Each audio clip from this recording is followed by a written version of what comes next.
ओम जय माँ। ओम गुरवे नमः।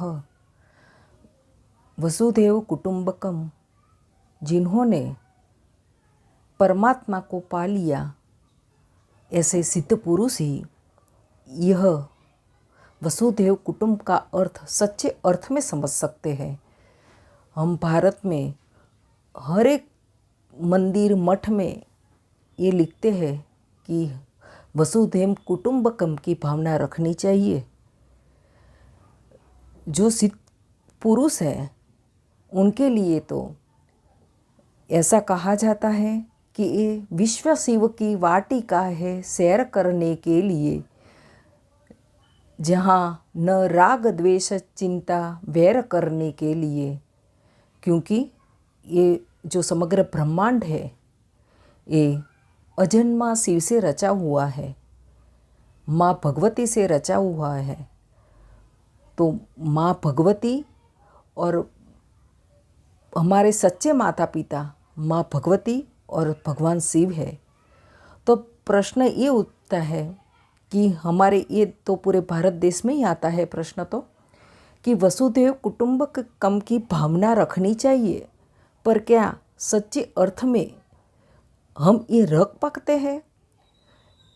दूसरे अर्थ में हम लेते हैं तो मानव शरीर सबसे ज़्यादा मूल्यवान है, क्योंकि मानव शरीर के द्वारा ही हम परमात्मा को प्राप्त कर सकते हैं।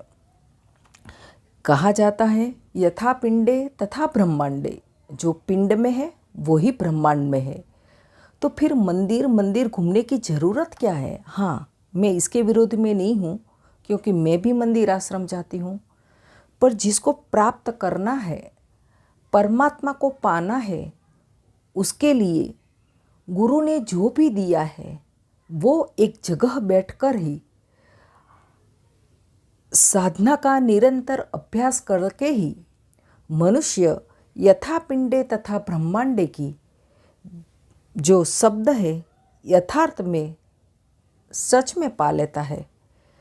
जैसे कहते हैं कि पंचतत्व से यह पूरा ब्रह्मांड बना है, और यही पंचतत्व हमारे मानव शरीर में भी है। जो जैसे कहते हैं कि आत्मा यानी परमात्मा, हमारे दो आँखें हैं, कर्ण है, जीवा है, सब है, पर ये सब किसके आधार पर है? जब हमारे अंदर आत्मा है, जब आत्मा नहीं है तब ये सब दोनों आँखें हैं, कर्ण है, सब कुछ है। लेकिन जब आत्मा निकल जाएगा तो इसका कोई उपयोग नहीं होता। इसीलिए इसकी प्राप्ति के हेतु जो हमको प्राप्त करना है मानव जीवन इतना मूल्यवान है कि जो ब्रह्मांड में है वो गुरु कृपा से हमको पिंड में ही यहाँ ही दिखाई देता है। जैसे कहते हैं कि भगवान शिव, किसी भी देवी देवता, सहस्त्र सूर्य का तेज जो सहस्त्रार में है वो भी एकमात्र गुरुदेव की कृपा से हमको मिल जाता है। दूसरे अर्थ में कहते हैं कि मानव शरीर में सब कुछ है जो पूरे ब्रह्मांड में है। और दूसरी बात आती है वसुधैव कुटुंबकम की। तो हम ये कहना चाहते हैं, मैं ये कहती हूँ कि वसुधैव कुटुंबकम यानी भगवान शिव और शक्ति दोनों की रचे हुए ये पूरा ब्रह्मांड और मानव शरीर पंच महाभूत का शरीर या पंच तत्व या हमको ब्रह्मांड में जो कुछ भी है वो सभी से परे है। वहाँ लिंग भेद जाति भेद नहीं है। फिर भी किसी संप्रदाय में और कहीं भी ऐसे देखो तो कहते हैं कि परमात्मा को प्राप्त करने के लिए जो लिंग भेद नहीं होना चाहिए। लेकिन अभी की जो समाज व्यवस्था है ऐसे तो पुरातन काल से चली आ रही है, लेकिन समझ में नहीं आता कि षट चक्र तो नर हो या नारी सभी में विद्यमान है, आत्मा सभी में विद्यमान है। माँ जो नीलबिंदु, जो एक हम कहते हैं कि अंकुश मात्र पुरुष जो हृदय स्थान में विराजमान है, तो वो भी सभी में है।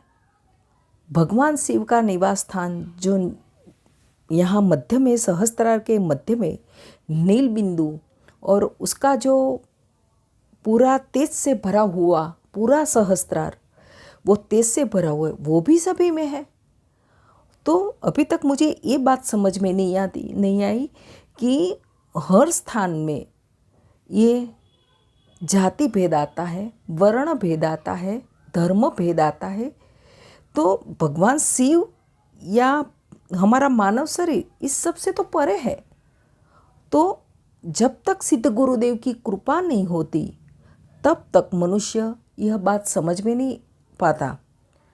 पूज्य गुरुदेव केदार बाबा की कृपा और आशीर्वाद से माँ नारायणी मेडिटेशन सेंटर अब बहुत कुछ समय में मैं शुरू करने वाली हूँ।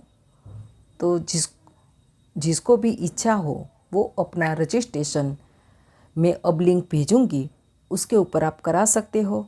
और मैं अब ध्यान शिविर भी करने वाली हूँ, उसका भी आप रजिस्ट्रेशन हो सके तो ये यूट्यूब के माध्यम से भी आप मेरा संपर्क कर सकते हो।